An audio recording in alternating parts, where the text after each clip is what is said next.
Hleze kwintokozo ukukhuluma nawe kwithani igama uPastor Nikisibela ngonanku kumfanekiso oqoshiwe wamaphupho. Sicela usubscribe sicela le video le. Siyacela nokuthi ke unikele ngemali ongazonikela ngayo kwi-channel. Ungakanikeli ke wokwazi ukuthi akekho unikelile. Sibheke iphupho la likahlengwe Primrose Indwandwe uthi ke uphupha udla inyama yengulube kuqondeni. Ubuze ngathi ukhuluma ke nerobot. Awubuze ngathi ukhuluma nerobot la. Ubuza ukhombisa ukuthi ukhuluma nani nomuntu not nerobot uyabingelela bese ucela ukubuza. 2 uthi ke uphupha udla inyama yengulube uqoleni wasefaka ama question sign i2 ukuthi uyagcizelela ukuthi lento ifaka isankahlo phakathi uba rude. Uma ubuza ufaka i-question mark eyodwa but abayi2 abayi3 ukuthi uyalwa, you're not polite, so don't use that guys. Ngiyenze le video le so that ngizonifundisa guys ngaloko bengafuna ukulenza liphupho lakhe ngenxa but ngilenzela nina ngoba 1 akabingeleli, 1 akaceli, 2 usenza ama question mark amaningi ukuthi uyademanda, yabona.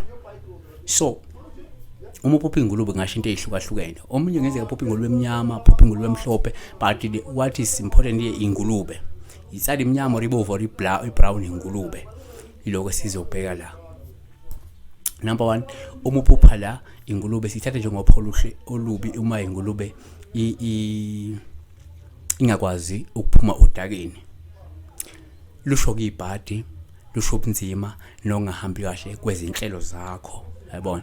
Number 2, uma uphupha ingulube sithatha njengopholo uma ubona inyama yengulube noma ingulube uqobo ikakhulukazi ke futhi emnyama, lokho nje kusho ukuthi suke kumele ulinde futhi uthandaze ngoba ungase uhlangabezane nebhadi noma kuvukelwe abantu abazokugadla ngemithi emibi. Leviticus 11:7 ithi and the pig for thou it divides the hoof, thus making a split hoof. It does not chew cud, it is unclean to you. Number 3, uma uphupha futhi ingulube sithatha njengophawu uma udla inyama yengulube ke. Lokho sekusho ukuthi ke kumele uqaphele futhi ke uqinise umkhuleko ngoba ke ngenze kuzodliswa noma kade udliswa ngephupho noma ke uzolahlekelwa utho olubalekile futhi ungase mhlawumbe ungalungelwa lutho esikhathini esizayo. Isaiah 66:17 ithi those who sanctify and purify themselves to go to the gardens, following one in the center who eat swine's flesh, detestable things and mice will come to an end altogether, declares the Lord. Ngulube ke ingengcolile, yabona. So ushuthi ke number 4, uma uphupha ingulube futhi sithathe njengophawu uma udla inyama yengulube ngabe kusho ukuthi uzothokozela ingcebo noma imali noma inzuzo ozoyithola ngendlela engafanele. Ngenzeka kukhona izinto ozozenza kodwa zikufakile ingcebo okungenzeka kungabi izinto ezi-right. Deuteronomy 14:8 the pig, because it divides the hoof but does not chew the cud, it is unclean for you.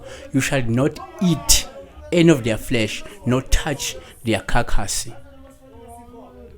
Number 5, uma uphupha futhi ingulube sithathe njengophawu oluhleke uma ubona amantshwele ngulube. Lokho kungasho nje inhlanhla, kungasho inzuzo nokuthi usuku uzophumelela kokwenzayo. Number 6, uma uphupha ingulube uphawu uma ingulube ikhlasela, ikujaha noma ikuluma noma empeleni ikulimaza.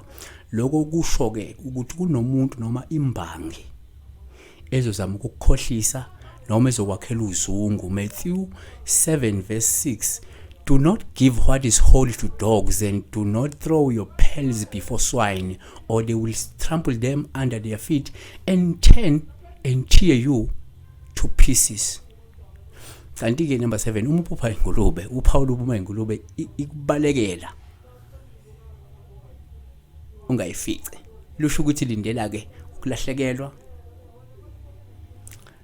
ukuphunyukwa noma ukuphuthelwa yithuba elingqayizivele nebele ngashintsha impilo yakho.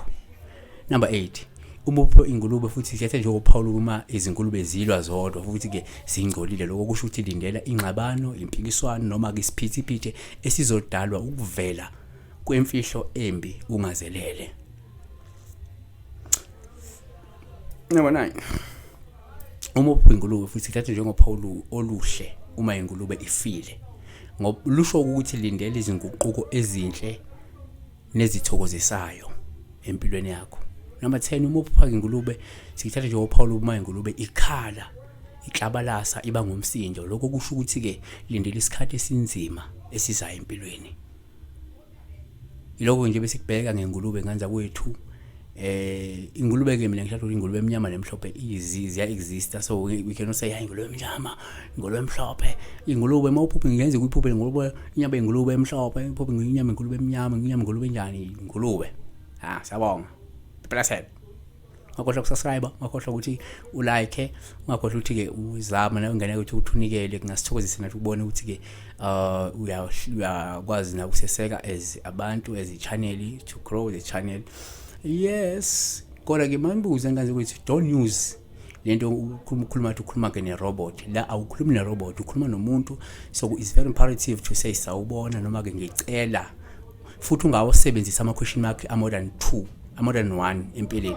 Ama-question mark iba yinye, wafaka 2 okuya phezulu usho ukuthi you demand.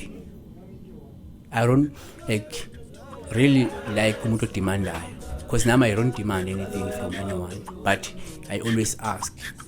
So as abantu base-Africa we ask, siyacela, siyathoba.